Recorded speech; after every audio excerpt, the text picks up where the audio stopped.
James, what's up, man? Hey, what's up? Lots. What's going on? Were you in the hood, or were you just driving around? I'm always in the hood. Yeah, always? What's your area that you work? Doesn't leave you. Where do you work? All over the place? All over. Yeah. No place too far? No place too far. We've got a pretty good system, so we allows us to expand into other territories pretty quickly. So we just opened up Ottawa, working on British Columbia and Alberta. Yeah, Quebec. That's going to be a bit of a commute. Yeah, well, the phone reaches anywhere, though. Yeah, right? It does, right? And social reaches anywhere. How long's Mint been around, Mint Garage? 8 years? 7, 8 years? Yeah. I just heard about you guys probably a few years ago, right? I know. And then we had Rob from Fire Epoxy.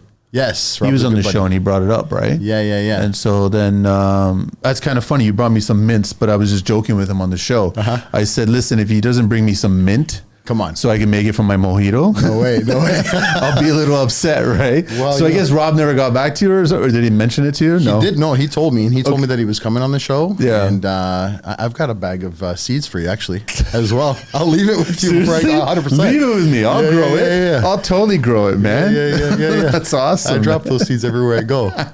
Seriously? No. That's got to be like, who do you know is Portuguese, man? Because I know every single Portuguese person has mint in their backyard. Yeah. Those guys I F with. I definitely put seeds in their backyard. My Portuguese buddies. But they're always busting my balls. I got to give it back to them. That would be funny. Eh? Get on a job site and you're just dropping seeds everywhere. And you got the site super and all the trades going, why is there mint growing here? I don't understand that. Yeah. Especially if the job's going long. Absolutely. Yes, exactly. And the ones that say no, you throw them everywhere.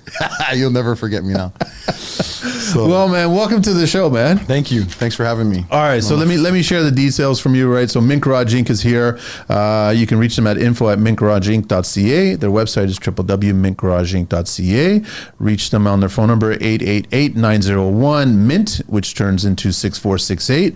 And then Slat. SmartSlat.com. Yep. And then also on IG, which is also under at SmartSlat, right? That's the one. That's it. So we got a lot to talk about regarding garages and all kinds of stuff. Let me do a couple of shout outs. I've been following these guys for a little while, Make Canada Healthy Again. Nice. So they sent me some stickers and some magnets, and I totally appreciate what they're doing because they're just creating awareness. Yeah. I also want to do a little shout out.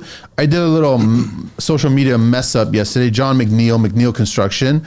Unfortunately, this we're recording on the 7th of March, but his puppy passed away on March 4th, Archer. And I apologize because he reached out to me because I left the wrong emoji on the post. And I didn't read the post because I didn't have the time to read the post. I saw a cute picture of a puppy, and then I left happy, smiley. And then I read it and he sent me a message. He goes, "Manny, listen, I just want to ask why." Right. And then I was like, "John, what are you talking about?" He goes, "My puppy passed away." And I'm like, "Dude, I'm fucking beyond sorry. I'm beyond, I couldn't believe it." Yeah. And then I was like, "I'm really, really sorry." And then we got talking for a little bit. He goes, No, Manny, I know you. I appreciate it. I respect you. Sure. I know that it was a mistake. No big thing. And I was like, "Dude, it's tough. I know it's tough because I lost my puppies 6 years now. Oh, wow. Back to back, 6 months apart from each other. That's hard. So he just lost Archer and he was young still. He was only 10, beautiful Bernese, man, beautiful Bernese. Nice. And 10's a good life. 10's a good. It's a little longer than what they normally last, but I just wanted to apologize for him and just do a little shout out there. John's a solid guy.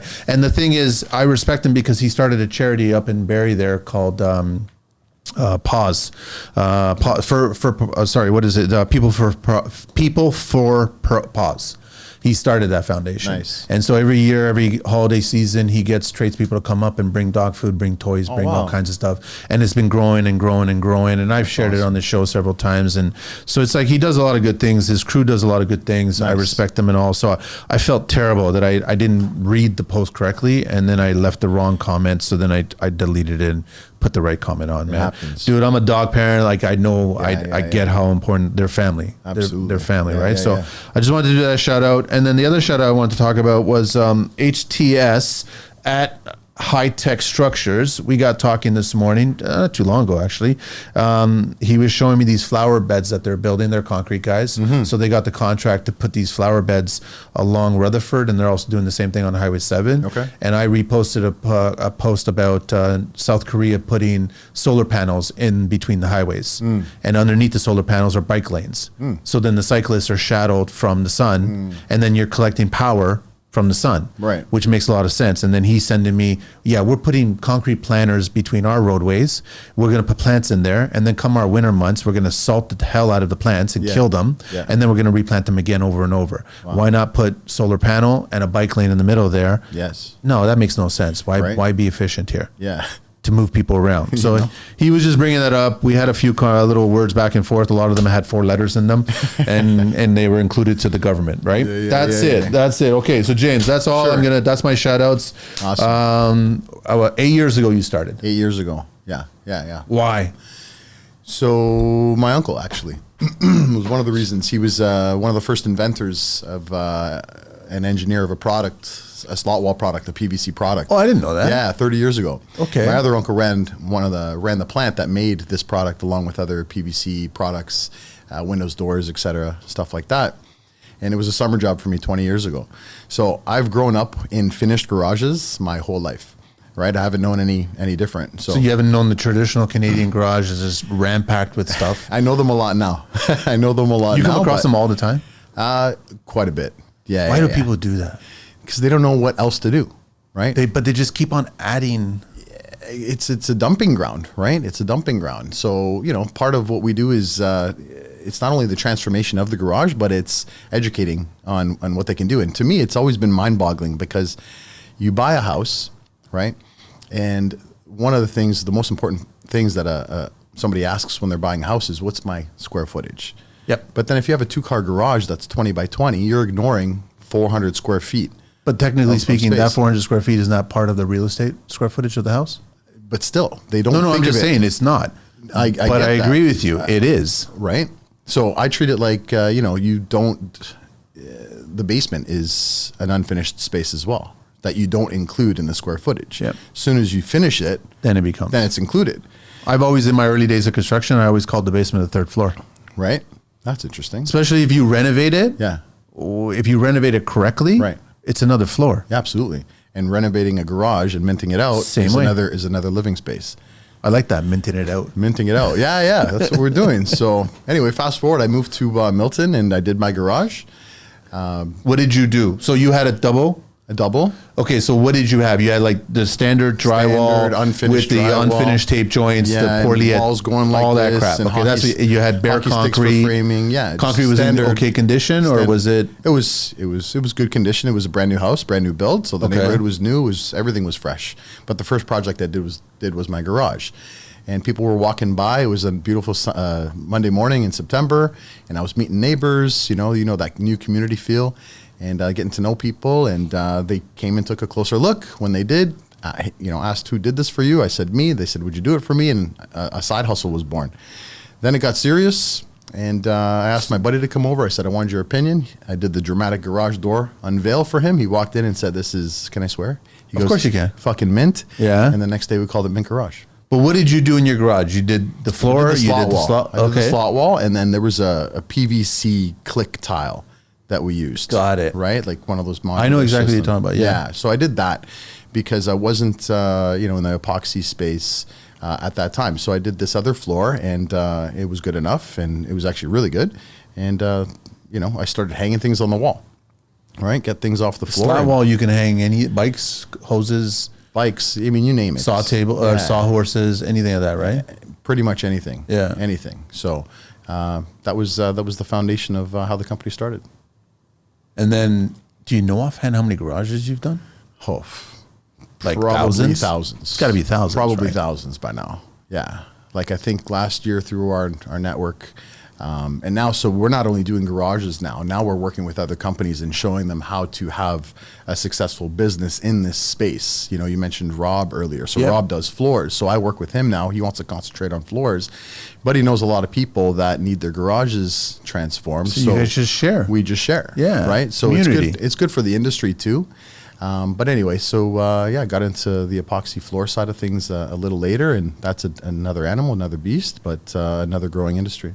Do you get into overhead storage and stuff like that Mm-hmm. too? Yeah. So does it work on that plane, or how does that? What were you offering on the overhead kind Just of space? overhead storage, mezzanines. Okay, yeah. Right, those drop down Yeah. units. So you're building traditional framing, putting all that stuff together that No, way. we don't have to. We use a prefabbed Oh, really? product. Yeah, that another one of our big suppliers, New Age Products. Actually, shout out to them. Okay. That supplies us with cabinets and different shelves, and they have a beautiful racking system that's supports 600 pounds.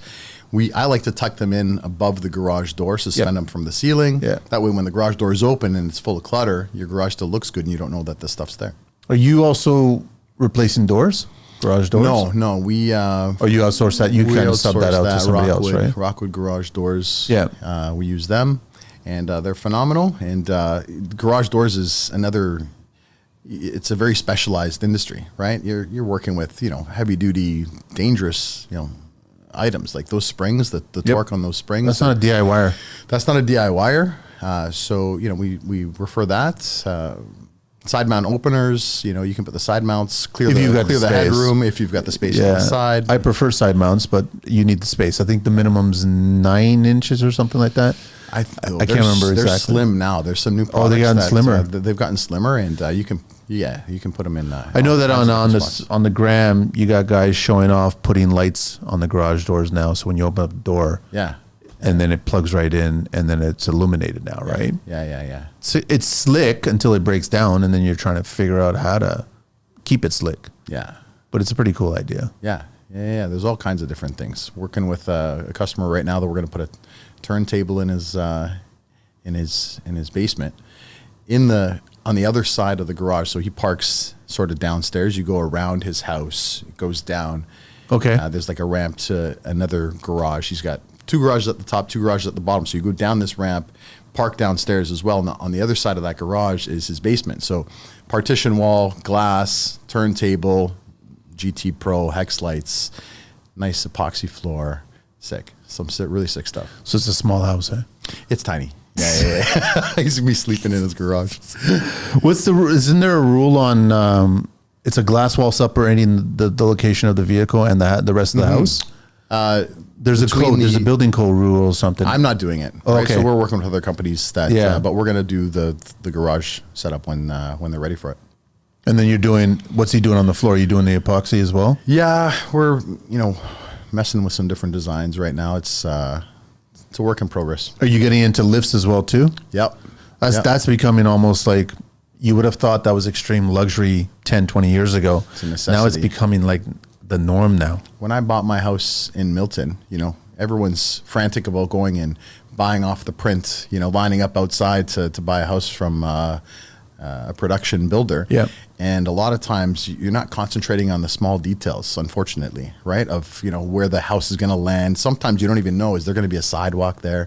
And so, those garages are those houses that have the staggered garage, like a tandem garage, right? So you have a 2-car garage, but then a 1-car driveway, because the other garage is so close to the sidewalk. It's off that you can't park another car. Yeah. Right? So, this, family's walking in going, I'm going to have 4 places to park. Now you don't. You've got 3. So a car lift, a no-brainer, even for somebody with a single-car garage, right? Now you've got 2-car parking. What's the cost for a car lift these days? 5 to 7, depending on... Installed? Installed. No. Yeah. For a single? For a 4-post lift. For an average car, or is that like... 1,000-pound lift... Well, what's the length of it? Like you can't fit a good old Chevy Chase vacation station wagon, right? No. Who drives station wagons? Well, today's station wagon is an SUV. That's how I look at it, right? So SUVs are pretty long. Would they fit on that? Yeah, absolutely. Really? On them or under them, right? And then it depends on the height of the garage, right? So minimum is around 10 feet you need. It's usually the size of the car, size of the second car, plus about 10 inches is usually what you need for. So you need a minimum 10 feet on the regular concrete ground height, 10 feet up? And then the bottom, you need ceiling. What, 10 feet as well? What do you mean? Wait, you're not lowering. No. Oh, you're just, okay, it's a post. Oh, you're talking about bearing? Oh, yeah. I'm talking about going underneath on the ground. Yeah. No, you're talking about going the other way around. Yeah, I'm going up. So if minimum is 10, you could fit 2 cars? Yeah. Really? Yeah. I guess you never really think about the height of a car. No. My car's pretty low. I mean, I've got a car. I don't have a truck anymore, right? Yeah, I mean, that makes sense. So 10 feet. Yeah, I think that's the number. Don't quote me, but it's right around 10 feet. Yeah, because I was at another small house in a certain neighborhood, Okay.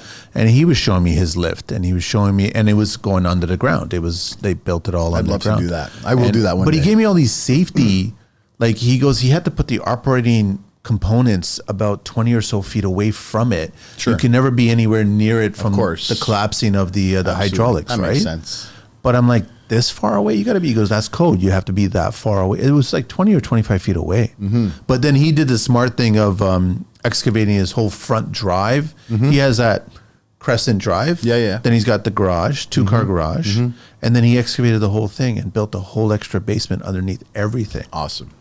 I mean, it made sense. Probably a DC fan who watched a lot of Batman growing up and creating their caves. He didn't have the turntable. He didn't have the Lazy Susie turning things around. But he's able to drop it in there, Yeah. and he can drive it and do a three-point turn to get out of it. Give him my number. But he's still finishing construction, and the garage was still concrete. Yeah. So I don't know what he's planning. And then his Nice. brother's building right next door. There's all kinds of different things. This has really opened up a world to possibilities, right? And again, space is so important to people, and we're just helping them maximize it. Consider Expert Plumbing and Drains. When it comes to plumbing, you need someone who's not just skilled, but truly cares about the job they do. Someone like Aaron Bolin and his team at Expert Plumbing and Drains. Aaron has been in the trade for years, and he's built his reputation on one thing: commitment. Commitment to his craft, his crew, and most importantly to you, the client. At Expert Plumbing and Drains, it's not just fixing pipes, it's about delivering the best possible service every single time on every single project. So whether you're dealing with a leaky faucet, a stubborn drain, or planning a full plumbing overhaul, Aaron and his team are ready to tackle it all with skill, integrity, and a passion for excellence. Need help now? Call Expert Plumbing and Drains at 905-531-4111. That's 905-531-4111. Or visit them at www.expertplumbinganddrains.com and on social media at Expert Plumbing and Drains Canada. Experience the difference of working with a team that's dedicated to getting the job done right. Because at Expert Plumbing and Drains, your satisfaction is their top priority. You can also email Aaron directly at aaron@expertplumbinganddrains.com. Expert Plumbing and Drains, where expertise meets care. This message is proudly supported by the Construction Life. Do you still get the guys? Because I remember back in my 20s, you would have the guys that would have the garages with the beat up couch and the leftover TV, the secondhand down TV. Oh, yeah. And that was the space that you kind of hung out and just chilled out. Are they asking you to build that, but in modern version of that? Usually that's a contingency, right? Of getting the job, and the wife's like, as long as he throws that flipping couch out, we'll do Then it. it can go in there. We'll do it. But I don't know. I guess the older I get, the more nostalgic type feelings I have, and I want to hang on to the things that mean something to me. And sometimes these, I'm the same way. yeah, Yeah. It takes me years to get rid of like clothing that's falling apart, man. it ends up meaning, like, these things end up meaning stuff. And so it's funny, we'll do slot wall in a garage, and people will ask for hooks to hang things just to remember that they have it, instead of it being in a box. Now it's on display, right? Makes sense. Yeah, To me, it absolutely. makes sense, but I guess it doesn't make sense to the majority. I don't know. Makes sense to me. Wouldn't it be nice if you could actually get the couch and then do a lift that it can go down so you can still park two cars, but then you can get rid of the two cars, bring the couch up? I like the way you think. You're looking for work? Wouldn't that be like kind of cool? That would be amazing. You got a couch lift. Yeah. You do a couch lift, Oh man. my God, you're blowing my mind. So then all of a sudden you can't have the significant other saying, well, now we can't park car. No, you Right. can. You just Boom. Yeah. Wow. Okay. a little mortar. I like the way you think. I don't know, but you got to break concrete. I guess you got to lower it. Sure. Do we get the city involved and start getting permits involved and all this other stuff? I was told that you don't necessarily need to get permission to go underneath your garage. I don't know. I couldn't tell you. You don't deal with that. Like that becomes the I builder. haven't dealt with that yet. Yeah. Okay. Yeah, I but think I'd that love they're to. getting strict though. Maybe, but YOLO. You only live once. Let's live a little. I'm just saying Life. it's not a bad idea that you could have two, like maybe even two lazy chairs just kind of come up. I bet you somebody's gonna one day Ask. come to you. Well, they're gonna come to you one day. They're gonna be on the show. By the way, I did this, and it was thanks to you. So Is it working? Let me know if it's working really well. I'd love to yeah. come by and just smoke a stogie and just sit there and go, wow, can I be elevated while I'm coming up on it? Absolutely. Like, wouldn't that be cool? that'd be amazing. But then That'd you be get mint. trapped. It'd be mint. That's what it is, right? Yeah. Where do you see? So 10 years ago, you started this skate, like this whole space. Mm-hmm. what's it going to be like 10 years from now? Like, what are people going to do with these garages? Are they going to start really maximizing? Are they going to turn them into garage pantries?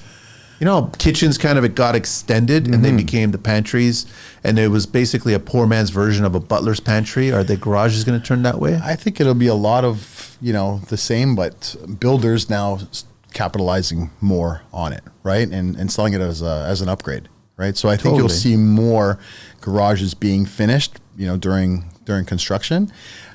Because, the housing market and everything that's going on, it's harder to sell houses. It's people aren't able to buy them. So how does a builder separate themselves Stand out. How do you stand out? Well, finish the garage, because it's been an unfinished space for so long. So I don't know how many things will change. I don't know if, there'll be living rooms, couches going into the basement by the, press of a button. But I do think more people will sort of be jumping on that bandwagon and doing it. I think it's smart because, again, it's underutilized space. Separate yourself.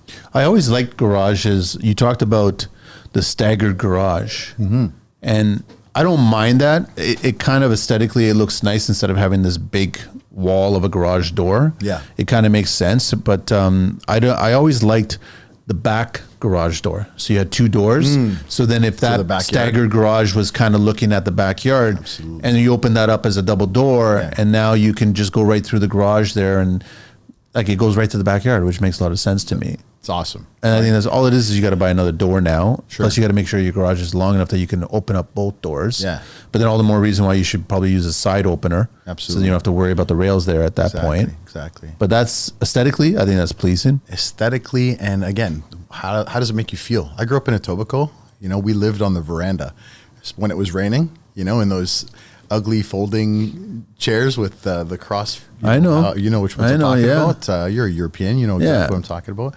So we'd sit out there and just watch the rain come down and play cards and just do fun things that kids did. So my garage, I treat it like that. When it's raining out, open that garage door, sit outside, shoot the crap, have the kids come out. Like it's just, it's a space that you didn't know could do these things. And we're doing that. So I love what you're, open up the door at the back as well. Now you're looking into the backyard. It's just awesome. I just come up with these ideas because when I go to, I've got a good friend, Joe from JR Doors, and he does garage doors. He's doing windows and he's doing doors. He's doing all this other stuff. And then I was at his showroom recently, and he showed me like a little 4-foot wide garage door overhang. Okay. And like overhead. Yeah. And I was like, man, technically speaking, you could use that for like an ADU. You can use it. Why do you have to have a traditional door? Right. Why can't you have like that? It was a glass version, so you can see through it. But he said that you could tint this, you could frost it. Yeah. But you could still get natural light coming in. And I was like, it's not that bad of an idea. I mean, it's the cost of the opener. You go a side opener, and then it's the cost of the door. Yeah. Compare it to a fancy door. Sure. It's probably comparable cost-wise. And I think it's kind of cooler to have that door. So even if your garage doesn't fully go to the side and you want a back and it goes into the backyard, but you got this wall, put a smaller garage door there and open it up as a pass-through. 100%. For that reason, could you imagine you have the back and the front open and then it's raining, you're just chilling out in the center. Yeah. And the floors are epoxy and everything's organized and you got a little workbench and you got hooks and you got everything's hanging in place and you're just like, bring in the 2 lawn chairs and just sit there and just chill out and hear that pitter-patter. Absolutely. Almost stereo at that point, right? Yeah, exactly. From the front to the back. Absolutely. We've done pool houses where they have a miniature garage door. Yeah, that like makes you're sense. talking about. Yeah. One guy put a pool table in there. Another guy had a foosball table in there, and but he's got all his pool equipment hanging on the wall, so he can really maximize that space. Then another guy had a small roll up with, counter height. Oh. So it was a window, but, a little... Like a bar or something like that. Like a bar, yeah. right? And now he's serving people in his backyard, and it's just like, it's like you're at a resort. You get the neighbor looking on the other side over the fence going, asshole. Yeah, absolutely. If you don't get along, I mean. Yeah, exactly. Right? Yeah, they're usually in the backyard, though, already. I find that people are very envious. If you start doing some cool things in your place, they just start getting side eye at you. They're just like looking at it, checking out what's going on. But you can do it. Like, what's wrong with you? That's why when I go for a walk and I see the classic Canadian garage that's stacked with just all kinds of stuff, I just look at it like, it's such a waste of space, man. Absolutely. Opportunity. Yeah, this stuff's pretty affordable too. I mean, you can pick it up and do it yourself.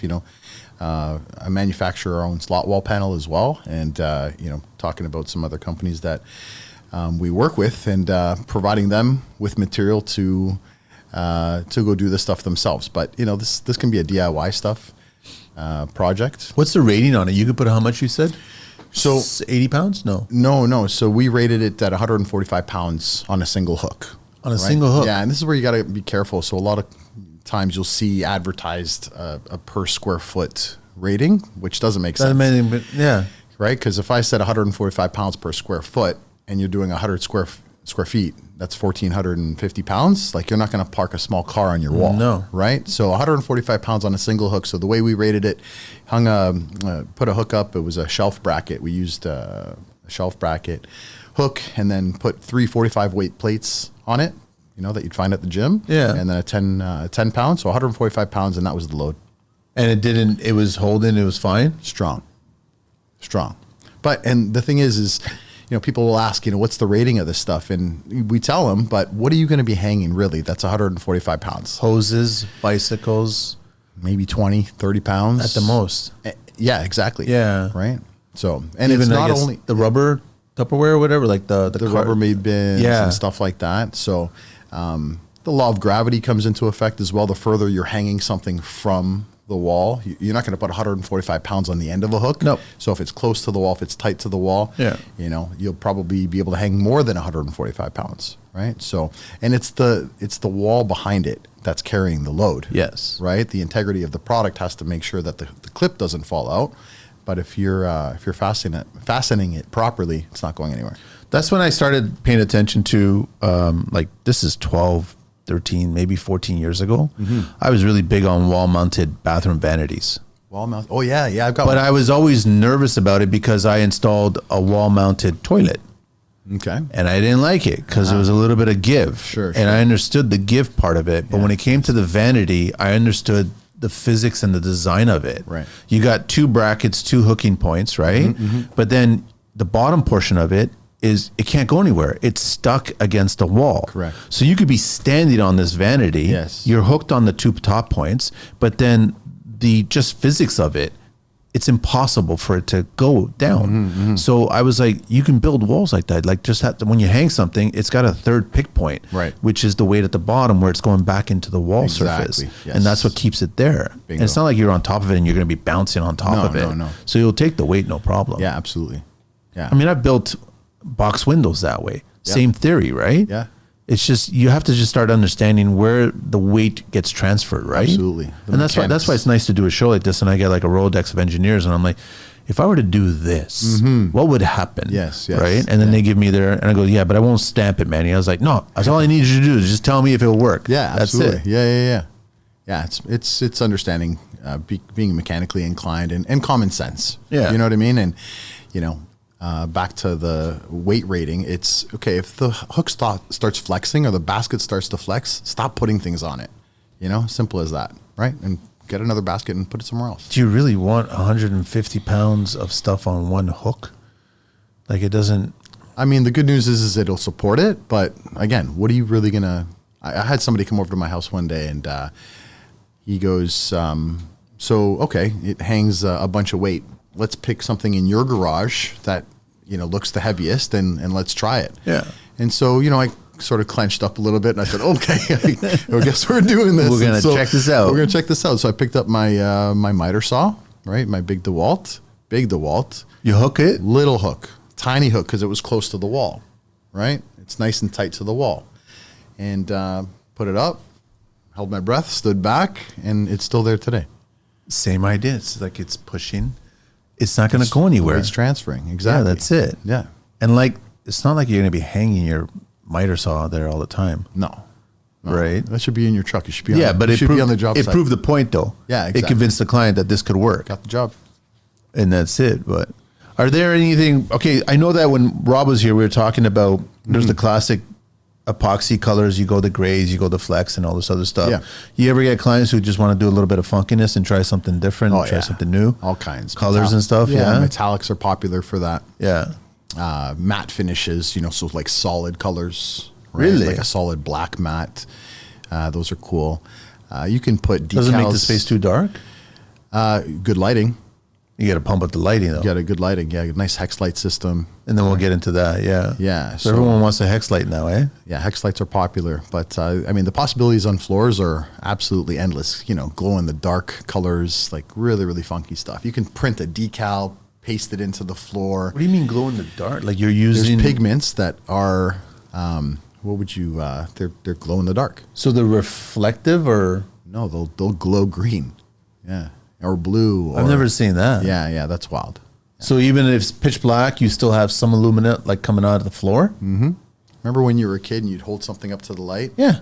And then shut the light and it would be glowing. Yeah. This is what you can do with a floor now. Introducing Alt Labor Solutions, the game changer for contractors and laborers. Are you a contractor needing skilled labor, or have labor in need of quick shifts? Or how about buying, selling, or renting tools, material, and equipment? Connect easily with contractors and find resources hassle-free through Alt Labor Solutions online platform. Post job listings with project details, browse public resumes, and choose the right person for the job. Explore their job board for new opportunities and connect with top talent. Alt Labor Solutions revolutionizes the labor industry with a user-friendly interface, secure payments, and a supportive team. Visit them at altlaborsolutions.com and start connecting with other contractors today. This message is proudly supported by the Construction Life. Hex lighting.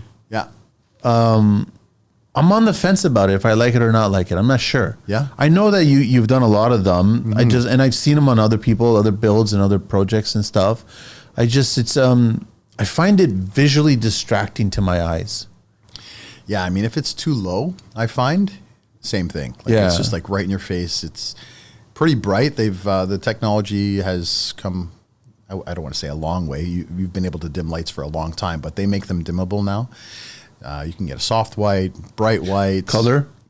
colors, different colors. Might as well throw a mirror ball in there as well and just some beats, disco right? ball. Yeah, absolutely. For the DJ garage. Yeah, for the DJ For the garage. DJ garage. But no, hex lights are cool. I get what you mean, but it doesn't have to be a hexagon, shape.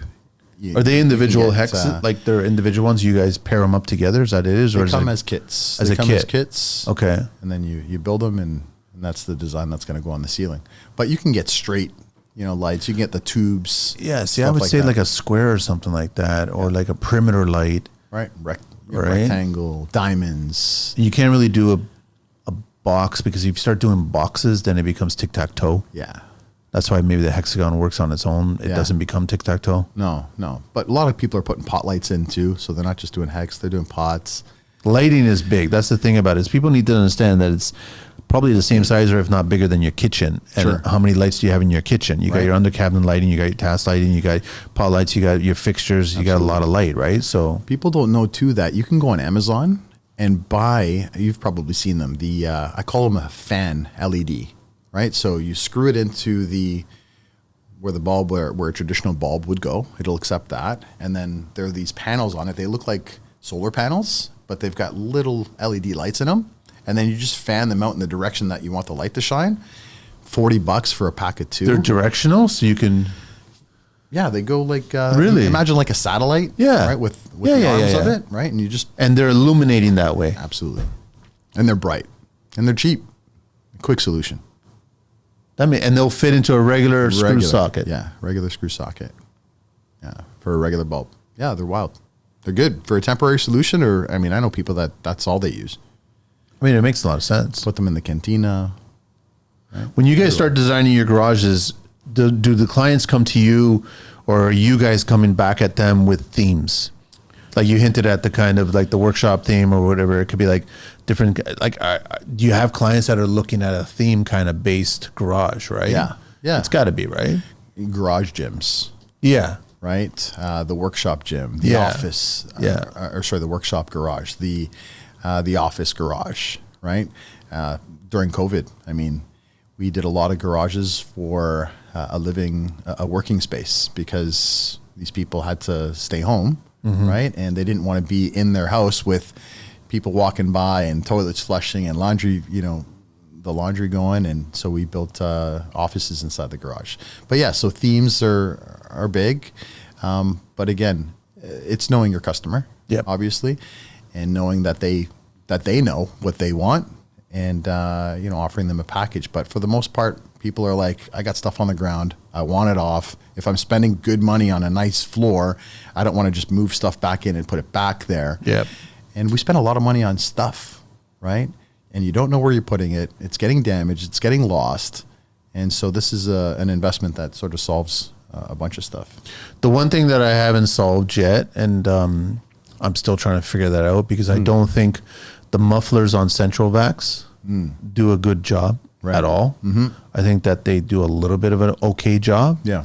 But there's got to be a way to silence that central vac. I just don't know how. I haven't figured it out. And you can't really wrap it or block it because it needs to breathe and shit. Sure. But central vacs for the most part, I guess. I mean, I don't even know. Is new construction still doing central vac? They are, yeah. Really? Yeah. I've got a buddy that owns a fairly new home? He owns a central vac company, so he'll go in and retrofit them. Yeah, but they're still not quiet enough for me, man. I tell people, chop it out, gain the space on the wall, buy a Dyson. Just buy a Dyson.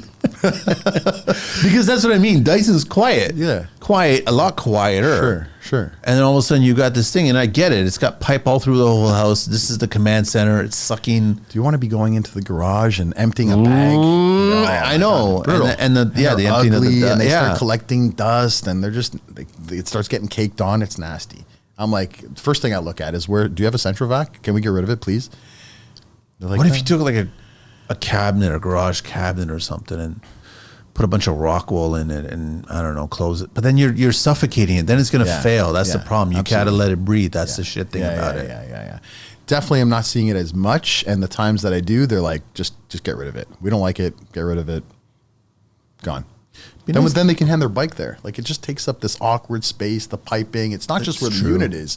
It's how's the pipe running. Anyway, I hate them. You ever get clients, and I'm curious about doing this myself, because you know that in the summer months we get really hot, right? Yeah. And garages get stinking hot. Yes. Because there's nowhere for the air to escape. So I always thought that a vented skylight in a garage setting would actually solve that solution, right? Most, you get the old school European guys, Portuguese and Italian. Yeah. They'll crack open the garage door about a foot. Sure. But they don't understand the principles of hot air rising. Right. Yeah. So it's like you gotta. So a skylight in a garage vented makes sense to me in the summer months. Plus, you get more natural daylight coming in when the door's closed. Make it a window. Yeah. You know the glass panels? So I've got a garage. It's a 1.5 car garage, right? So it's one of those 16-foot long garages. Yeah. And you've got these 4 glass panels at the top. This probably exists. If it doesn't, it'd be cool. Just like a little crank on it and open it up either this way or that way. Just one of those the awning panels. style. The awning style. Yeah. You know? Just turn that into a window. Maybe. It would work. I think so. The only thing, Or a sliding glass window. the sliding would be challenging, because if you leave and it starts to rain, then you have a little bit of an issue. Press a button. We're talking about buttons for everything. Put it Yeah, on a remote. that's what I mean. Now they're doing that. You can do that. You can do that. Yeah. You could totally do that. Sure. It'd be cool to build Put it on Wi-Fi. Put it on bar an app. in the garage, eh? I've done that. Yeah? Yeah. Like an Nothing actual bar with all the booze there and the bar counter, a sink. Oh yeah, people put sinks in their garage. Really? Yeah, absolutely. Just pull the water from the hose. Put the sink, but you're running the hot as well into the garage, so you actually have running water that's hot. Actually, you know what? That's a good idea for all homes to have hot and cold hoses to hook it up. So I don't know why they don't offer that as an upgrade. Something to do with, because in the cooler months you can wash your car with hot water, right? I think, but I guess you get the old school mom and dad saying you're wasting money now. That's why they didn't want that. Yeah. Your hand should be red, not from the heat of the water, but from the cold of the water. Times have changed. Nunno and Nunna, you would have loved that. Wash the pots and pans outside in the garage. You kidding Doing me? tomatoes in a brand new mint garage. 100%. They're rolling over in their grave right now.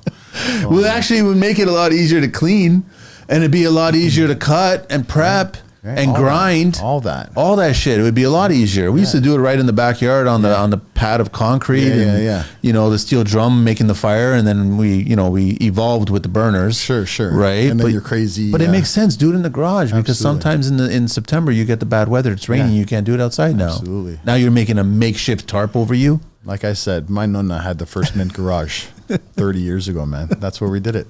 That's where we did it. That's what you guys should do. You guys should have all the garages and like different ones. So you got all the different themes one. Yeah. And you got to have the tomato one in there, man. We Like did you that. got to do all that stuff. Yeah. 100%. That would be funny. Just last week, we were building packages of garages for this very reason, for themes, and that's a great one. So I gotta do that.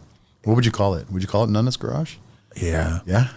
Well, she takes the reign on that, right? Yeah, That's yeah. the thing about it. Yeah. No, totally. I would call it hers, Absolutely. right? Yeah. But that makes a lot of sense and I think that she would appreciate how it's easy to clean everything here now. You know, you don't have to worry about cleaning it in the second kitchen in the house. Yep. You know what you're talking about, right? Absolutely. Yeah. Absolutely. You clean it outside, but it's not outside. It's still inside. Exactly. It would just make it a lot. But yeah, I mean, there's like, obviously the mechanic one, the bar one. I guess there'd be the sports one, Gym one. workshop one, tomato one, Golf simulators. golf's. Right. Yeah. So we've done golf simulated garages as well. Big screen, projector. Are you swinging to the garage door or to the back wall? I guess It depends. Yeah, it depends on the layout of the garage and how the homeowner wants to swing. Yeah. Those are cool. Do you normally, if you're doing the hex light on the ceiling, you're painting the ceiling black? I like to paint them black. So then you just get the Drywall, light, matte right? black. Yeah. And then the walls are black as well too? No, I don't like to do black. It gets too as a dark? wall. It gets too dark. And I mean, are we talking painting or are we talking slot wall? I guess both. Like you can integrate it with black slat wall, right? So Yeah. then now it could disappear, and then everything's hanging from there, and it has its own colors, right, or whatever. I don't know. I'm just trying to think of. Yeah. I also thought of it like you could do a rock climbing wall if your garage. Oh my is God, high we enough. did a rock climbing wall. Did you do one? I swear to God. Oakville. It was a house in Oakville, and we just finished maybe 2 or 3 weeks ago. Because the firewall separation between the house and the garage is always a block wall, Right.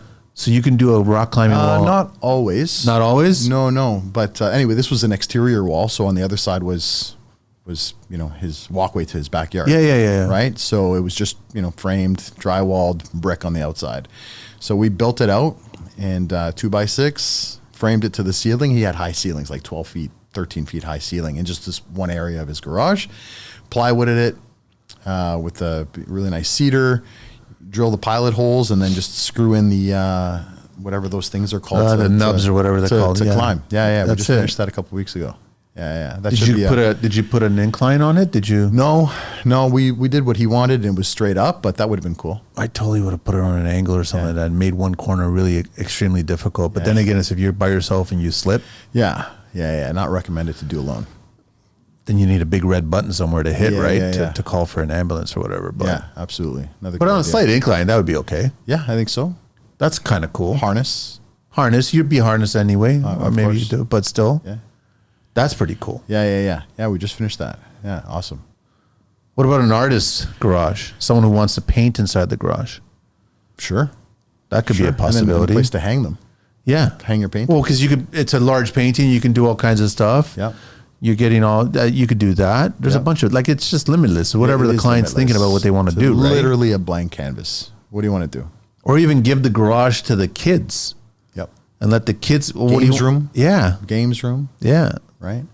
I'll tell you, this thing saved a lot of people during. I bring up the pandemic again, but you were not allowed a certain number of people inside your home, but you were allowed more people in your garage because it was considered an outdoor space. Because it has a big opening Because door. it's a big opening, you can stand further apart, and technically it's outside, right? So I know a lot of people. I actually got emails and thank yous from people that said, "Hey, man, we're so thankful that we did this because we got to be outside and maintain some sanity."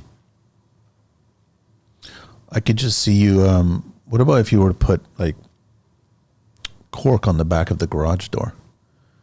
So you make this Like a giant, dartboard? dartboard. Dartboard? You make a giant dartboard. That's a really good idea, actually. So take all the slats there, and you Yeah. actually fashion design a dartboard on the back of the garage door. And have it serve another purpose. There's a layer behind the cork that insulates the Of garage course, too. of course. Right, so it's multifaceted. So now you could be in the garage there, and you just like, Yeah. there's no way you're gonna miss. Oh, no, absolutely Right? not. Yeah, and you don't mind if you do, right? Because you're corked everywhere. Well, because it's all protected, right? Yeah. But it's That's kind a of good cool idea. at that point. That's a really good idea. Like that's what I like about your industry is like it's kind of limitless, right? It really is, and the speed in which the snowball, built is wild, and it's like a new idea all the time. is coming through. So it's exciting. So I guess for the future, because we really didn't really answer that question, is I think you're going to start seeing a lot more people go down, use that space, because technically speaking, every home that's built on the drawings is unexcavated. And I always thought that was such a waste of space, because in the basement you could have all that extra 400 square feet there. Yeah. In the basement too. Absolutely. All it means is that you got to buy concrete or structurally make it a certain way that will take the weight of a vehicle inside that garage, right? Right. But now you get all that extra space in the basement, so your foundation wall goes to the perimeter of the garage. I mean, if you can park, underground in a skyscraper building, right? Why can't you do that at home? We can. Right? We can totally do that. It's an upgrade. Plus, I mean, if you're fortunate enough to have some toys, then you could park the toys under there in the winter months. Sure. And then you don't have to worry about storing them somewhere else. They're right in your property, right? And then you don't have to worry about storing them on your property, where they're susceptible to all the other things that are happening right now with car theft and stuff like that. So yeah, keep them inside. But I could see that the future of them trying to look at that's valuable space. That's what could be used, right? 100%.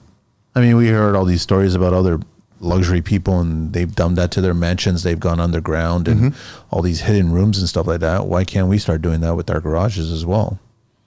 Especially if your garage concrete is probably dated and it's all pitted or it's cracked or whatever, then you might want to, how much would it cost? Break this out, create all this extra space. Is it worth it? YOLO. You never, exactly. Right. You never know. What if you actually did your garage and then underneath you put the golf simulator, you put a movie theater underneath there, and now you're using all this space that you didn't even realize that you had. Going back to the porch thing. Yep.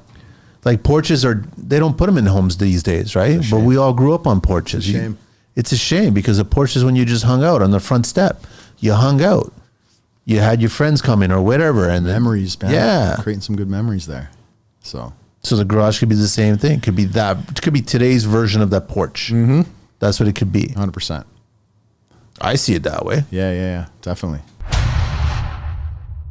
When it comes to spray foam and blown-in insulation for your next project, there's no better team than Mohammed and his crew at Foamit. With well-educated, skilled installers, Foamit doesn't just get the job done, they do it right. They take the time to properly estimate and educate you on every aspect of your project, ensuring your building envelope is airtight and energy efficient. As leaders in the industry, they bring a deep understanding of building science to every job, making sure your project stands the test of time. But don't just take their word for it. Past clients constantly praise the quality of work and professionalism of the Foamit team. From homeowners to large-scale contractors, feedback has been overwhelmingly positive, with clients appreciating their attention to detail, the thoroughness of their crew, and the results that speak for themselves. At Foamit, they pride themselves on building lasting relationships through exceptional service, reliability, and the commitment to exceeding expectations on every single project.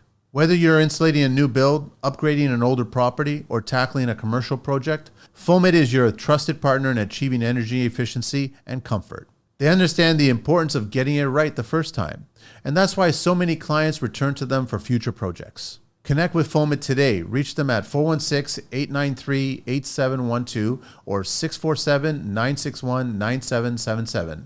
Email them at mohammed@foamit.ca or visit them at www.foamit.ca.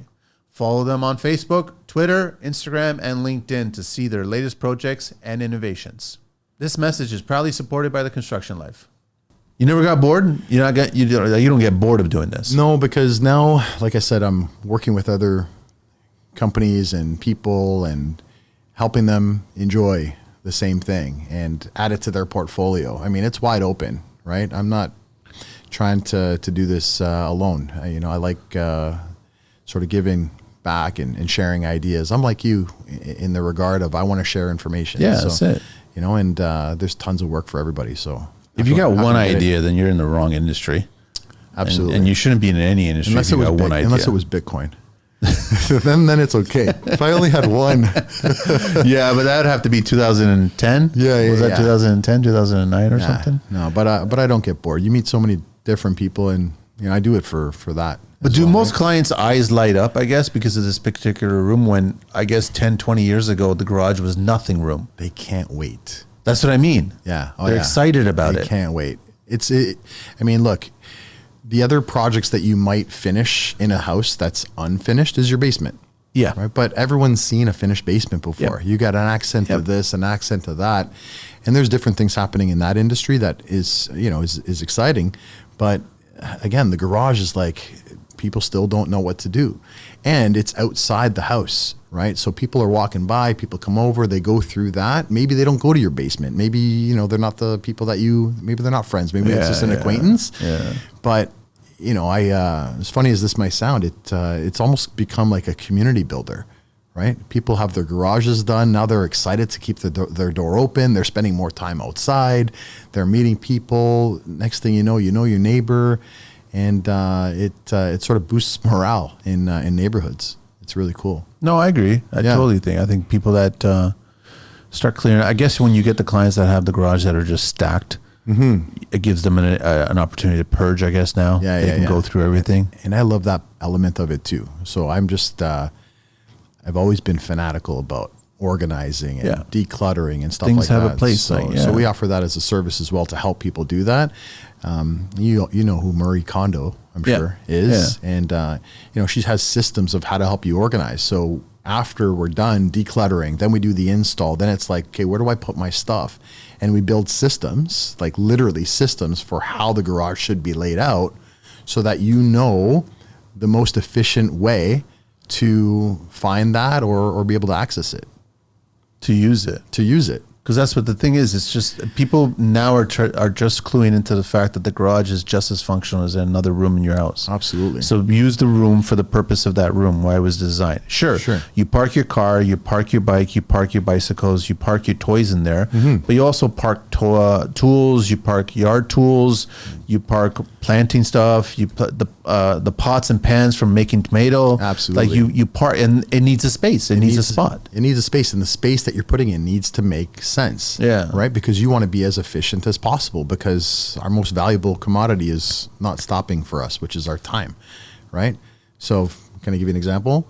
So garden tools. Yeah. Right? Put them by the hose, which is usually by the front. Yeah. Because you need to get outside your garage and get to that area of your, flower bed or whatever. So put it close to the front. Then put the garden tools there, because you're probably working with the hose at the same time as you're working with the garden tools. Yeah. Right? My recycle bin is beside my man door in my house, because I don't want to have to pitch it or walk outside, even though my garage is the same in mine. I know. You know what I mean? Yeah. So just I reach around and put it there. It's also easy for the kids. And also gives you an excuse to keep it clean. And we all know this. We used to joke about it, how, mom and dad would take the hose out and clean the recycle bin or clean the garbage bin or clean the organics bin. Yes. There was a reason behind that, because now you're keeping it inside. Exactly. And then it becomes a lot cleaner, organized. Absolutely. If you know where things go, you know where to find them. It makes a lot of sense. Right? So, we're stressed about so many other things. Why burden yourself with an unfinished space that is easy to finish, affordable to finish, right? I know people that every year they're doing the spring clean of their garage, right? Every year. It takes the other seasons to build it up. It takes the other seasons. It's wasted weekends. Yeah. Sometimes you're at it for like a day or 2 days or 3 days, and there goes your weekend. Like I don't want to waste my time. James, you get old enough, man. You start realizing when you look at something, you're like, yeah, that's going to get tossed or given away. Anybody want this? Absolutely. And then the part on top of that is, okay, so you just spent all weekend cleaning your garage. And you did it by yourself, usually. Your kids are like, no. Mom will be like, yeah, go help your dad. And then they go help, and then they start annoying you, and they're sitting there, and they're complaining, and you're like, okay, fine, just leave. I'll do it myself. So bone of contention, stress, right? Then you do it, and because nobody else helped you, and I'm not saying every family, but let's say they don't. Yeah. Then they didn't help you, so they don't appreciate it as much. Then you go to work next week, and you come home and you want to park in the garage, and guess what? You open the door and stuff's on the floor. Yeah. And you're like, oh my God. Then you got to get out of your car, move the stuff out of the way, go park inside. It's like, geez, now you're going inside. You're pissed off because of work. You get inside, you're pissed off because of the garage. And then just why do that to yourself? And with the recent snow that we had, you'd be pissed off for having to clean your car off when it could have been inside the garage. No snow on it. Yeah. Which would have been great. Absolutely. One of the best things that I did it last year. I don't know if you ever heard. I'll show it to you later on. MB Sentinel mailboxes. Okay. So key code large mailbox. Okay. So I got rid of my cool. mailbox. Nice. So it actually had to get cut through the brick and then through the fire brick. Love that. And into the garage, because then package just gets dropped off with a key code, locked. Large enough package, like you could probably fit the size of a good size cooler inside that box. And then on the back end, I just built a box that's just got a little bullet latch on it. So when they leave the package, I get home, I open it up, and my package is right there. It was never stolen. I love it. I mean, it makes all you need to do is run one power to it, so it's got a constant power source to it for the keypad. But I love it, man. That's you can do a six-digit code on it. You're giving it to Amazon. You're giving it to wherever you want. I had a friend recently just go, listen, just do me a favor, leave it in the MB. Do they still have to take the picture of the item that they left? They still do that. Amazon does that. They still have to, yeah. But the problem is that they still don't put it in the box. No. Because those Amazon guys are the ones that are like play Frisbee on the weekends. You know those guys, Absolutely. right? So it's like, I don't get it. It's right there. It's like right there. But it's funny how the mailbox has disappeared now. That's what I liked about it. So it's organized now. I didn't want, there's no space for anybody to put junk mail. There's no space to put any flyers there. There's no space for any of that. I'm just trying to clean up and organize this stuff. So then on the backside, you've got a clean box that, trust me, it was a pain. It's not a DIY project. You have to cut brick, you got to put a lintel, you got to get an electrician, you got to do it. But it's so convenient because it's so organized. It solves this issue that's associated with parcels coming to your house. Same thing with your garage. Once you start looking in the garage, you start figuring out, okay, this corner is going to be for this. You start dedicating, you start planning it. Like treat it as if you're doing the kitchen. Exactly. Where's the cooking? Where's the sink? Where's the fridge? Where's everything? Absolutely. You know? Where the tires going to go? And you end up using the stuff more, right? I agree. Like I used to have the bike pulley system, for example, on the ceiling. Great idea, you know, gets it out of the way, free up space on the floor. But it was a pain in the to get it down. Yeah. So it's like hang it on the wall, right? Now I ride my bike all the time. My kids ride their bike. You just got to lift it up, lift it off, pop it over there. It's done. You know, all the hockey sticks, the pucks, the balls, the basketballs, like it's easy. Go grab it, leave, go play with it. That's why you bought it. But I don't want to play with it if I can't find it, and I got to climb over shit to find it. You know what I mean? So it's just wild. But I would throw I know a lot of parents that are hockey parents. Yeah. And they always talk about their equipment. Yeah. So like I was at a friend's place and he was showing me his finished basement that he recently done it, and he goes, listen, I just made this room here for all the hockey shit. I even put a fan in here to circulate it, to air it out. Push it out. And I was like, that's kind of great, but could have put it in the garage, man. You could have made something in the garage that actually suits that specifically for that. So now the gear doesn't even have to come inside the house. It just stays in the garage and then it gets fixed. So we did one where they had, the kids were coming home from hockey and they're getting changed in the garage, right? Leaving their sweaty stuff out or you know, just hanging there, airing out the bag, you know, hanging it up or whatever. And they're like, somebody said, well, isn't it going to get cold? Like why would you do that to your kid? Blah, blah, blah. And I'm like, well, this family had a smart switch, right? So they pulled up their app or smart thermometer, or thermostat, sorry. Smart thermostat, turned the heat on 10 minutes before they were going to be home. And then there was an electric heater that fired up in the garage. So that makes sense. So that it was okay. That makes sense. Yeah. So plus, if you insulate, if you prepare for it, and even if you prepare for it, first of all, your garage is warmer on the inside, even if you don't do anything in it. Right. It's warmer, right? So it makes sense. So now you add an extra heater in there. Yep. telling you, man, you should come over. It's a chill spot. I want to check it out for sure. I want to check it out. But that's what I like is that. But you're probably still. Do you sit there and modify it yourself? You start. We can still do this. Maybe I should try this. So the worst thing I can do, okay, is see something on the floor in the morning that I want to hang up on the wall because it's a new thing that my wife bought or my kids have, or maybe it's something of mine. And then I'll be thinking about it all day. But I'll get to the shop in the morning and I'll grab the accessory that I'll need for that item. And it's the worst thing I can do all day because all day I'm thinking about, I can't wait to get home. To put it on there. But then when I do, I'm like, it's perfect. It's like therapeutic. I swear to God, that's how I feel. It's amazing. Because it's clutter, man, on the ground. I can't stand it. Yeah. There's Gary Maris from Maris Carpentry. He's got his workshop there and he's got all of his cords and air cords. Yeah. All Cool. coming from the ceiling, Nice. pulling down. Nice. And I was like, man, I really like that. Yeah. Like that's convenient in the garage too, where you can just pull them down. Yeah. And then use them and then pull them back up. Did you ever, as a kid, have that pencil case that pressed buttons and like things would, compartments of this pencil case would open up? You know what I'm talking about? No. No? So that's how I see the garage. It had different compartments and buttons, and this thing would open up and there would be like a secret drawer for your, eraser or whatever the heck you were storing in it. So, but as you're talking about all these different gadgets, right? We're talking about gadgets. It's how you can. That's how I see the box of a garage. It's cool. Like it kind of makes sense if you were to put an extension cord that pulls down in each corner of the garage, so you can do whatever project you want to do now, right? Absolutely. But then you'd also put air if you're using pneumatics, right? So now you can work on a project or clean it up or just spray it or what have you, right? Like there's a bunch of opportunities. That's how you look at it, right? Yeah. I saw there was a guy that put a motor, and it was it was attached to a cable, and press a button, and then his staircase would lower so that he could walk up to the loft area, kind of loft storage area. Yeah. Right. And this guy's garage was next level. Actually, I'm going to post it. He said, take a video. I didn't do any, there was no products in his garage. He had me come over and say, to see, James, what can I do here? Right. And I'm like, dude, like this is one of the mintest garages I've ever seen. Like you don't need anything. This thing's dialed in. So I said, can I share it? So he gave me permission. I shot the video. So I got to post that. How did he? So I guess he just put it on a pulley, like a winch or something like that. On a winch. Hits a button, then it just lowers it. Yeah. And then he just puts the button again and it pulls it back up. Yeah, exactly. A winch. So he also put a seat on a winch. I think I'm using the right terms here. Put a seat on it.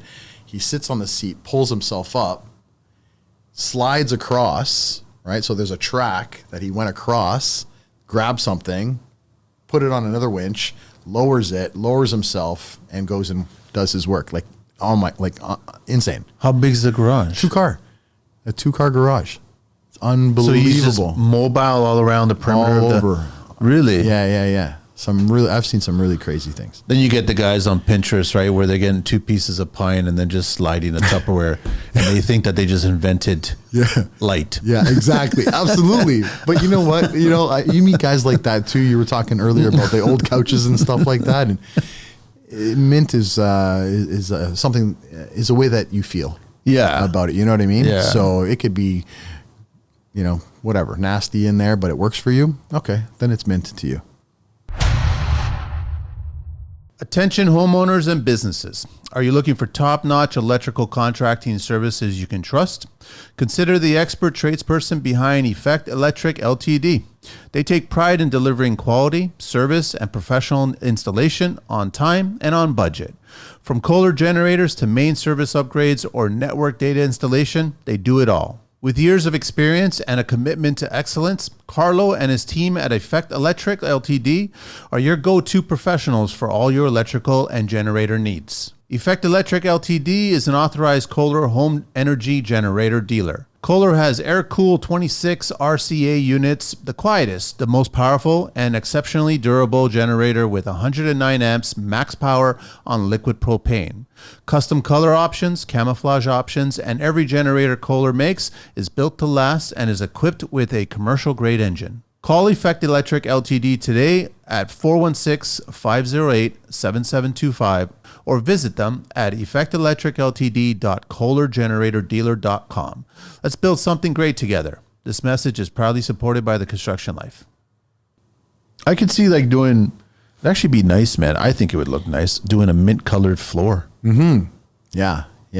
So we were thinking of doing flakes with mint leaves. Like actually print out the mint leaf, and that would be the flake. I think that would look cool. Yeah, glow in the dark too, maybe. Hey, I think that would be cool. What's your floor look like? Are you in the upper? It's the classic gray. It's the gray flex. That's trust me. I did it. I'm going on 16, maybe 17 years ago. Yeah. It's already gotten beaten up. It's already did the UV. It's already. It needs to be, and that's why I've been contemplating breaking it all up and going down. Doing it again. Oh, okay, cool. Right, and going down, but that's a big deal. Yeah, I've been talking to a lot of people that have done it. I've been talking about the structural components about it, but it's a big deal. But if you start opening up that can of worms, you got to find a finish line.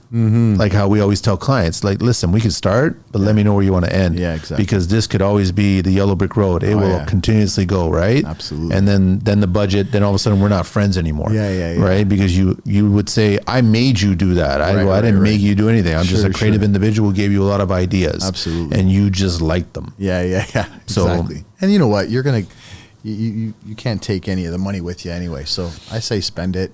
Enjoy. You don't take anything with you, man. Spend it before it gets taxed. You don't take anything with, yeah, exactly. Right. Don't take anything with you. You only, you leave things behind. So great memories. That's what's missing. And I love that you bring up the porch thing, because I came across a post recently where I shared it, and it was like they're saying that was the beginning of the downfall when they started getting rid of porches on buildings, on residential homes. Absolutely. They started getting rid of them, and then all of a sudden the family unity started kind of 100% disappearing. And I'm like, it does make a lot of sense, man. Yeah. It does. Totally. The Rosado effect. We need more porches. We need more porches, more space to be outside, to be in garages, pass-throughs. To be around people. Man, slow down a little bit. Pause. I know. Smell the roses. You know what I mean? But a lot of pressures, a lot of stress. So, James, what else you want to...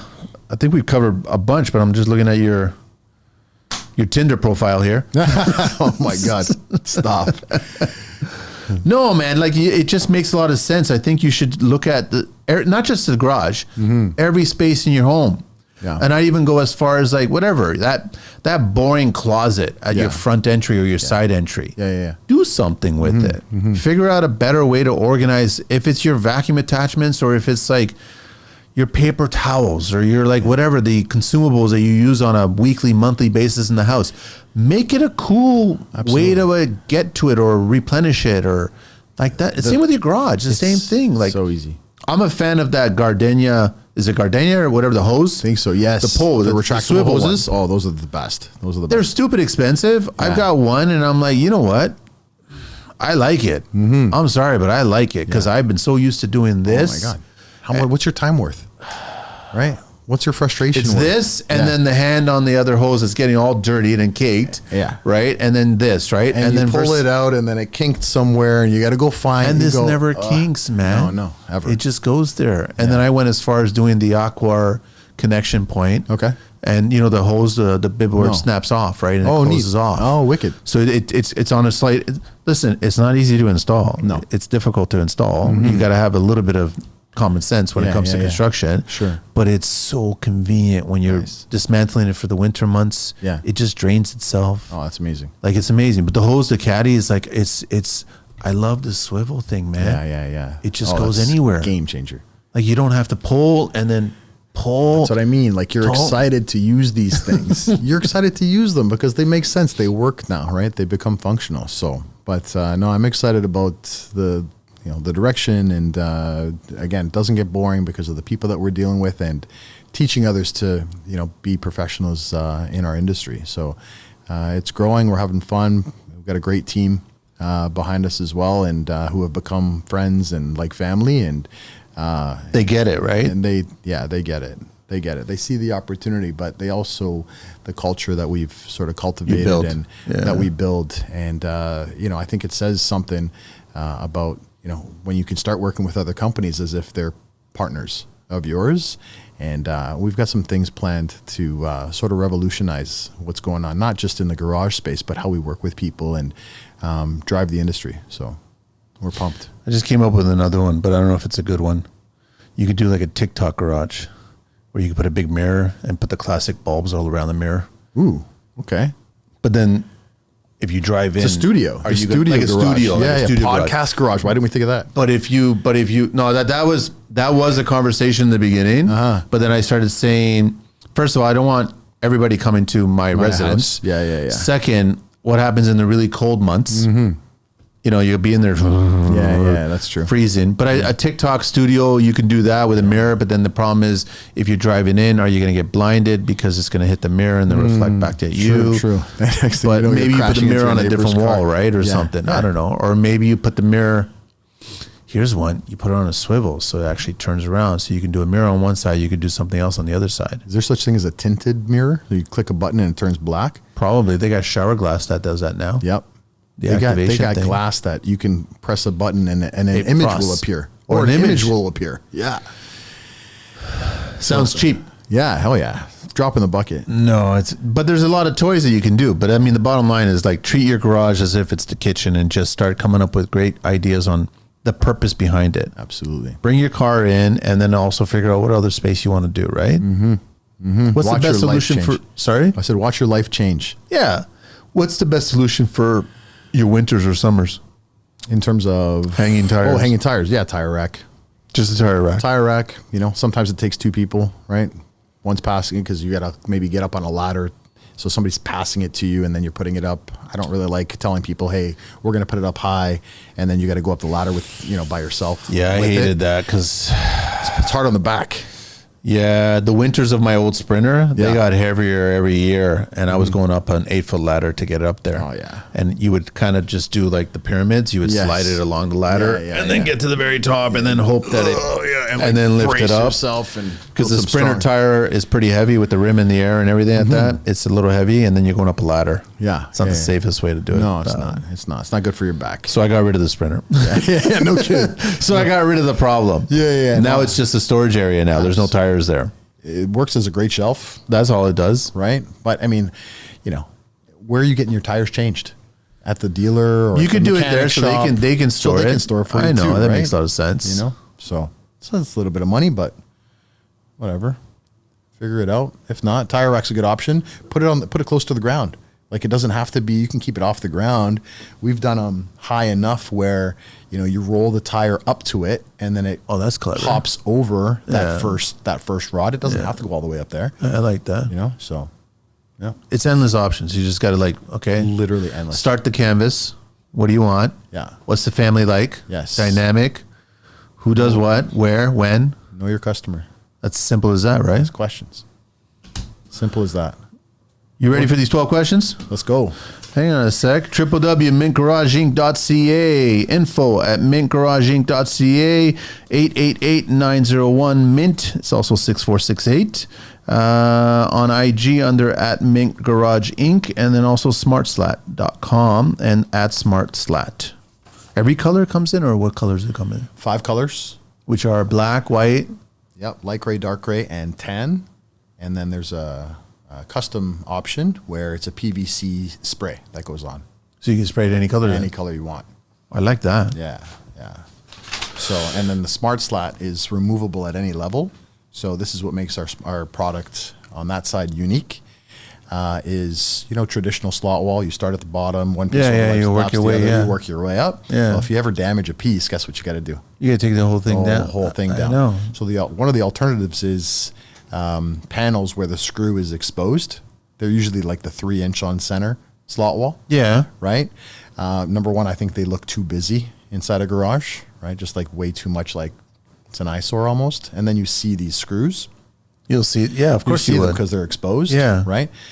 I'll have people say, well, yeah, but you can paint them the same color as the slot wall, which is true, right? So you hide them, but you that's hide them a little bit. kind of tedious. It is tedious, or you can get ones that do come colored. But the other challenge is the frame in a garage. It's like a hockey.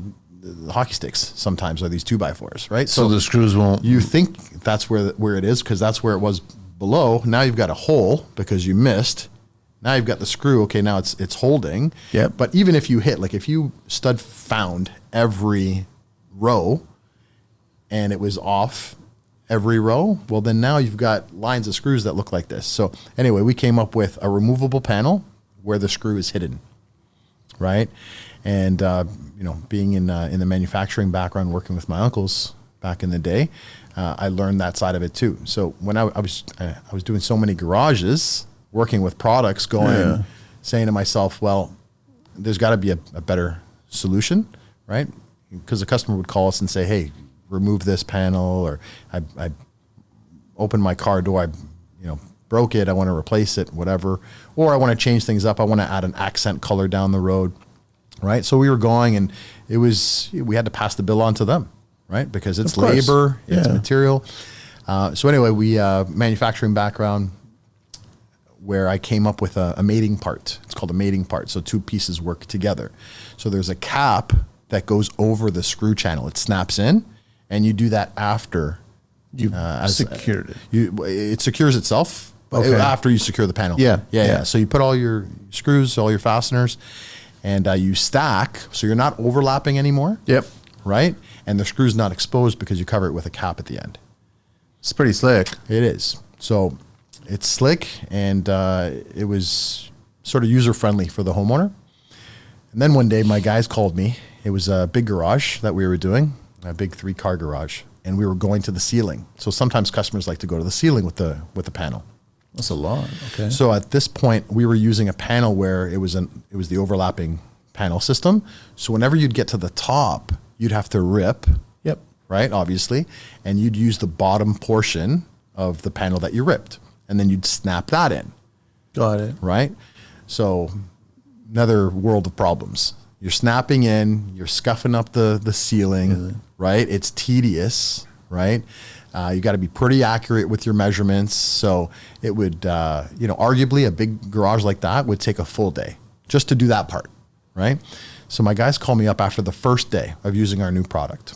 And this is not a Mint product. This is a separate company that I started with a buddy of mine, and we manufacture this product ourselves, Smart Slat. Yep. So anyway, came up with this. Guys are on site. They call me. They're like, hey, what do we have for tomorrow? I'm like, the same garage that you're on. They're like, no, we're done. I'm like, it's only day one. How are you done? I was expecting, at least 2 days, maybe 3. They're like, I bet you didn't know this. And I said, what? They said, we started from the top. We went down.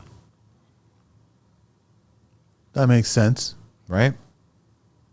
Start from the top, went down. What'd you use as a cap? Did you put like a J mold on top? No, just that same screw concealment cap that we put everywhere That's else. a starter row. That becomes the termination point. Yeah. Right? And then this cap goes on, and that was the finish at the top to hide the screws. So they went from the top and they went down. So Saved more time. Save more time. So what did I do? Being the good guy that I am, I had them come in the next day, celebrated with them, ordered a pizza, gave them a day's pay. I was expecting to pay them for 3 days. Yeah. So give them a day's pay. I already charged the customer. Yeah. Right. And then, the money that we saved on that third day, I passed back to the homeowner as well. On the third day, gave them some free accessories, said, hey, your garage was a lot easier to work on than I anticipated. And then what did they do after that? Told more people about us. Of course they did. Right. It just keeps getting paid forward. Yeah. So then that cap, sorry, Manny, now I'm excited. So we were talking about lights. Yeah. So I ran this cap in clear. Oh. Yeah, we extruded it in clear with a clear pellet. You can run a light. Now you run a light behind it, okay, and put a clear cap on top. Check this out. Gets even more wild. Electrical supplier that I'm working with said they're sensors for lights. So we're putting 3 different sensors. I think we need to use 3 sensors inside the garage. And as somebody's pulling in to the garage, it illuminates, and it goes from green to yellow to red to tell you to stop when you're parking your car. That way you don't have to use that tennis ball from the ceiling anymore. How does it know the sensors is reading the distance that's coming close to it? Either it's going to read the distance as it's coming closer, or it'll be 3 individual sensors on the side of the garage. So as you're pulling in, it'll trip this sensor. You get closer, it'll trip the other one. And then when you get to the final sensor, it'll turn red because you've gone to the max.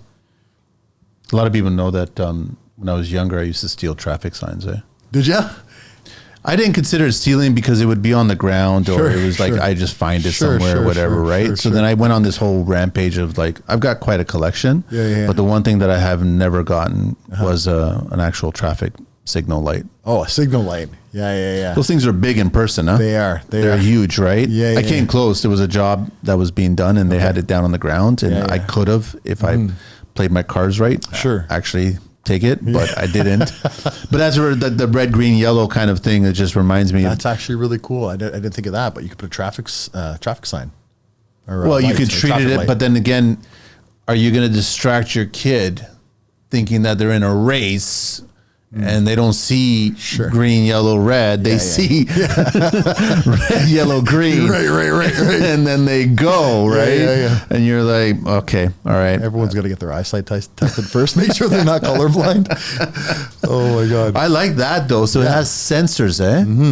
The future is crazy, man. Yeah. Yeah. So I kind of like that because when you're driving in, you would get those little. Me, I have it lined up with a receptacle. So it's high enough that my right mirror, if it lands right in this corner of the receptacle, I'm literally 2 inches away from the garage door. Right. And I'm done. Yes. That's how I always aim it, right? Yeah. But tell me how I discovered that. It was the first time that I did there and the door hit just the bumper and it left a little mark. And you're like, oh, okay, that's not where I got to land. That's where I got to land. Absolutely. So it lands there. But that's very, very clever, man. That you're integrating it now with the Slat. It's mood lighting as well, right? Accents. When you're chilling out there, you could probably put a string on the whole bottom, along the bottom, along What's the the top. length of that stuff? Does it come? Like what lengths?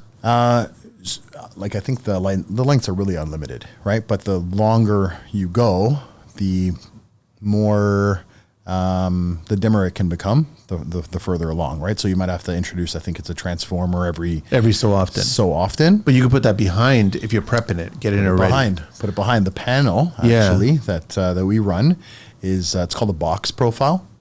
So that means that there's a front to it and a back. So it's really strong, right? It's got some good support.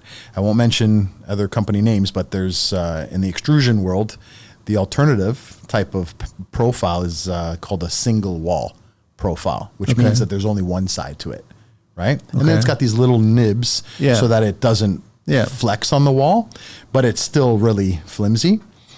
So anyway, the box profile, and the box is they're hollow inside, and you can cut out a channel or just run the cable right through these channels. Makes sense. Right? So you can do that, but now you can also run it where the screws go because you're going to conceal it anyway with that cap. Yeah. I like that little trick, man. Yeah. That's pretty cool. Three-way the world. These little puppies. I'm speaking from experience. I've actually installed these and I love these. Three-way prefabricated inside drywall corner. The first one-piece solution for perfect, crisp corners every time. With three-way, you'll improve your quality, save on labor, and cut down on time. Traditional methods require 3 tapes, lots of sanding, and high skill. But with three-way corners, they install in just a fraction of the time with fewer steps. It is adjustable for any angle, reinforced to cover gaps, and designed to blend seamlessly into the corner. Say goodbye to pesky touch-ups and hello to flawless finishes. Try three-way today and revolutionize your drywall game. Perfect corners every time. To purchase or check out some how-to videos to see the installs in action, visit threeway.ca or connect with them at 306-514-3768 or drop them an email at threewaytheworld@gmail.com. Connect with me, TCL, and stop by the studio and get a free pack on us for anyone to try. And trust me, I'm telling you, you'll love it. This message is proudly supported by the Construction Life. You can only get Smart Slat through you guys? No, there's different distributors. So we're setting up distributors. You're setting it all up right now? Yeah. So we distribute across Canada right now to some different companies. And a big one is Chromology Canada, which is... Oh, I know Chromology. You know Chromology? Yeah, I know the guys there, yeah. Paul and George. Yeah. And a couple of beauties over there, and Mario and Jay and Cineric. So they're a large epoxy and polyaspartic and distributor, right? Basically every floor coating, they sell equipment as well. And just really great support there. They're the same. They treat your business as if it's their own. Come out to job sites, deliver material if you're in a bind, help you do the job if necessary sometimes. Oh yeah, these guys are something else. So we've sort of partnered with them on the Smart Slat side, not Mint, right? But on the Smart Slat side where, I said to them, look, the flooring industry is hard, man. Like the epoxy floor industry is really hard. Saturated right now? It's not saturated. It's getting, there's a lot more people coming into it for sure, but there's almost as many people leaving because, they'll watch a video on YouTube and they think that they'll start an Instagram page. Maybe they'll do a website. Maybe they'll have an HST number, right? And then they think they have a company. So they'll go out and they, my hat goes off to them because they're entrepreneurs like I was, right? But it's a hard industry to try and become an entrepreneur in. And so you need some support. So I approached Chromology and said, hey, look, I see this challenge that a lot of these floor guys are having, right? But they're also leaving money on the table by not offering full transformations. right? And so they let me come in, bring Smart Slat. So we share a space with Chromology, their head office in Etobicoke. So that's also Smart Slat headquarters. And so we distribute the product out of there. That's our main hub. And I'm building relationships with these flooring contractors going, hey, you need to add this, right? Because you'll put some extra money in your pocket so that if something does go wrong on the floor, right? Not that you don't mind, but you've got more time. You just bought yourself, literally, financially bought yourself more time to go fix that, right? And I see it as a way to, like I said, sort of correct the market, help these guys stay in business, right? Because they're adding something else. We provide installation services for them as well, because something else I learned is these floor guys, they don't want to have to learn another product.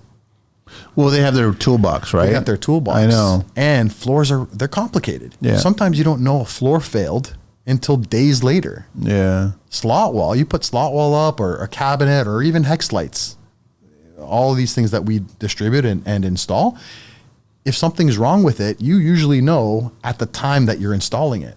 So you fix it right away. So these floor guys, man, my hat goes off to them because it's tough. So we're helping bridge that gap, helping them introduce, and an easy way to introduce for them to introduce us, and we'll still go install for them because we've got all the tools, we've got the know-how, and we're partnering with these guys going, hey, the customers that you're doing a floor for, just ask them what's their plan to put all the stuff that they just had on the floor. Yeah.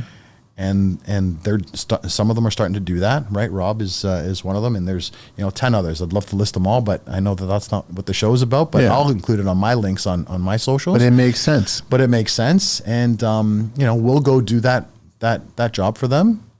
And another funny thing is floor guys, right?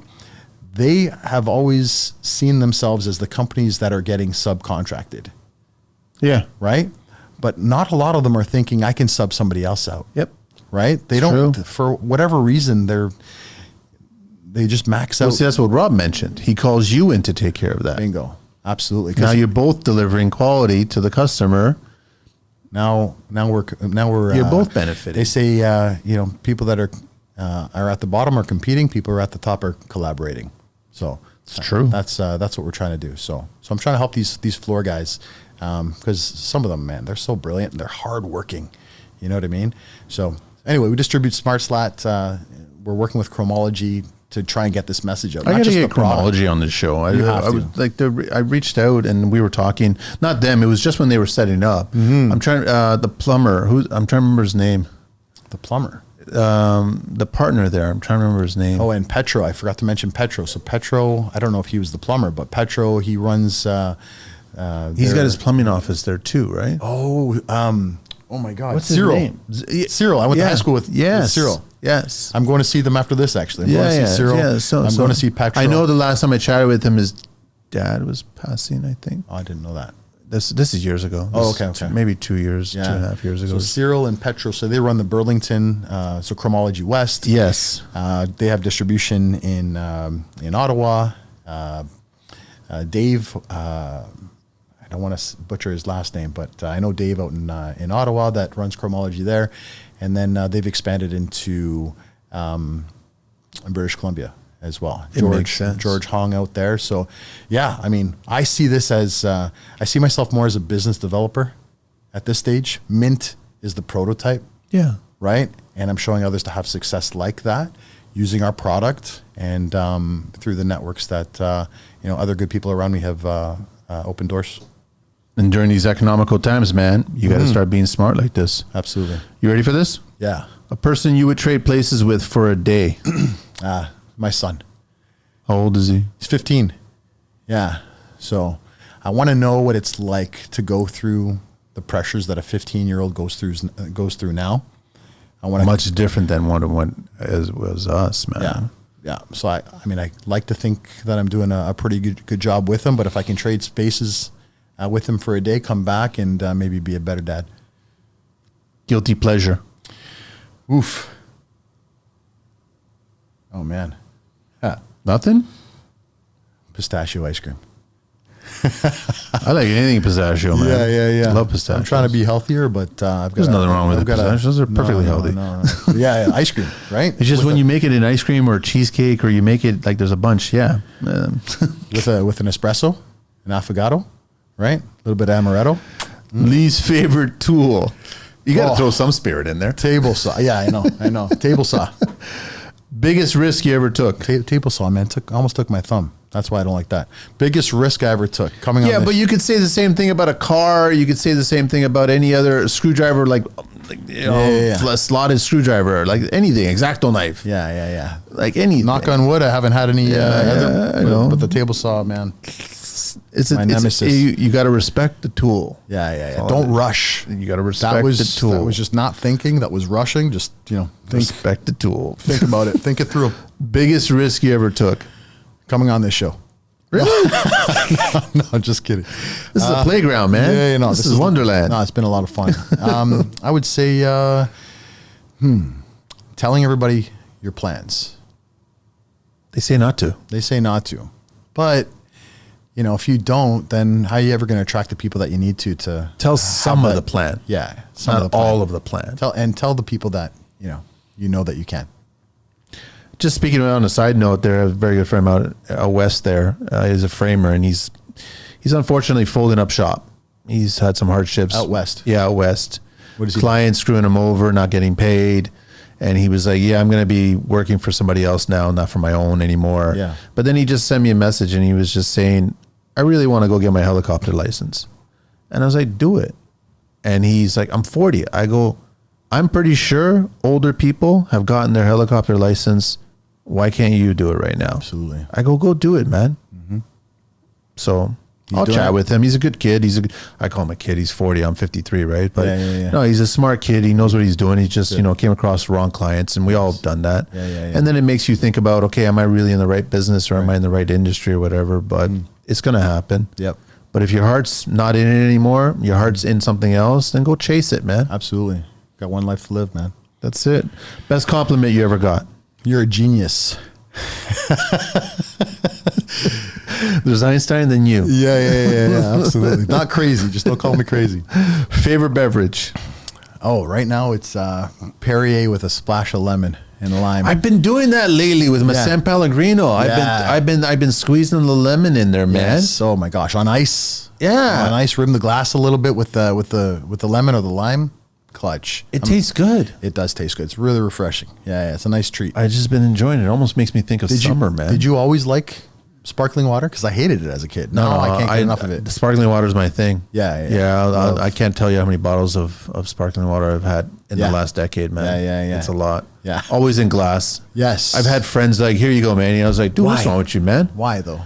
In glass? Yeah. It's because it doesn't leach the chemicals from the plastic. Oh, okay. That's the reason why the glass. I didn't know that. I did it for the experience. No, people started telling me about don't keep food in plastic containers. Don't- water bottle in the car if it's I have hot a copper. outside. I have a copper water bottle. Yeah. But how many people, buy When a I go case fill of- up, at case the of gas water? station. You see the stacks of water on the skids. Yes. And then you see the sun ray just hitting it. Yeah, and I'm it's like, nasty.